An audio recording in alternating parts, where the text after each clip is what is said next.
Nifty and bank Nifty के levels. इसके अलावा आपको रेकमेंड करेंगे 5 स्टॉक्स जिनमें आप ट्रेड कर सकते हैं और होल्ड कर सकते हैं इन्हें 7 to 10 डेज के लिए।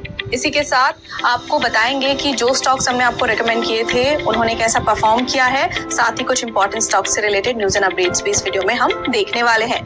लेकिन आगे बढ़ने से पहले जिन व्यूअर्स ने अभी तक हमारे चैनल को सब्सक्राइब नहीं किया वो जरूर कर लें।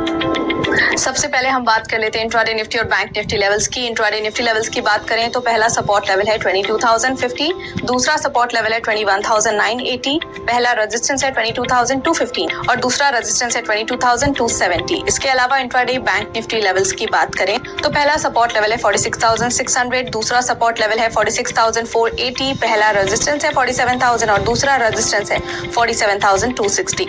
इसके अलावा 5 momentum stocks for the day की बात कर लेते हैं, यानी कि आपको रेकमेंड करेंगे 5 स्टॉक्स जिन्हें आप होल्ड कर सकते हैं 7 to 10 डेज के लिए। सबसे पहला स्टॉक रेकमेंडेशन है सेंचुरी टेक्सटाइल्स। यहाँ पर पुल बैक फ्रॉम सपोर्ट है, बाय कर सकते हैं 1506 पर, स्टॉप लॉस 1440 लगा सकते हैं। पहला टारगेट 1560 और दूसरा टारगेट 1600।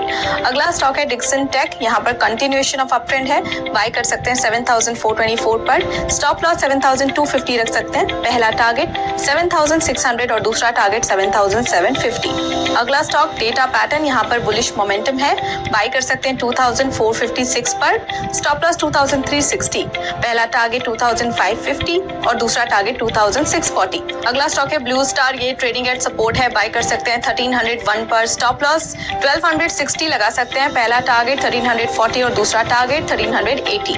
अगला स्टॉक एलेंबिक फार्मा, यहाँ पर पॉजिटिव क्रॉसओवर है, बाय कर सकते हैं 987 पर, स्टॉप लॉस 957 लगा सकते हैं। पहला टारगेट 1015 और दूसरा टारगेट 1044। बात करें उन कॉल्स की जो हमने आपको रेकमेंड किए थे, यानी कि परफॉर्मेंस ऑफ ट्रेडिंग पिक्स की, तो Indian hotels went up 4%, first target achieve किया इसने। Natco pharma went up 3.8%, first target इसने भी अचीव किया है। And Birla soft went up 3%, इसने भी फर्स्ट टारगेट अचीव कर लिया है। Now let's talk about stocks in news, जिसमें आज देखेंगे Zydus life sciences and doctor Reddy's के बारे में। जाइडस लाइफ साइंसेज की बात करें तो यूएस एफडीए ने 4 ऑब्जर्वेशंस इशू किए हैं during an inspection of Zydus Life Sciences injectable cancer medication manufacturing facility in the Ahmedabad SEZ। इसके अलावा डॉक्टर रेड्डीज की बात करें तो doctor Reddy's has a new agreement with Sanofi healthcare India. Doctor Reddy's exclusively sell और promote करेंगे सनोफी हेल्थकेयर के vaccine को इन इंडिया। सो फिलहाल के लिए इतना ही, और ऐसे इंपॉर्टेंट स्टॉक रिलेटेड वीडियो पसंद आया है तो लाइक और शेयर और साथ ही हमारे चैनल को सब्सक्राइब करना ना भूलें।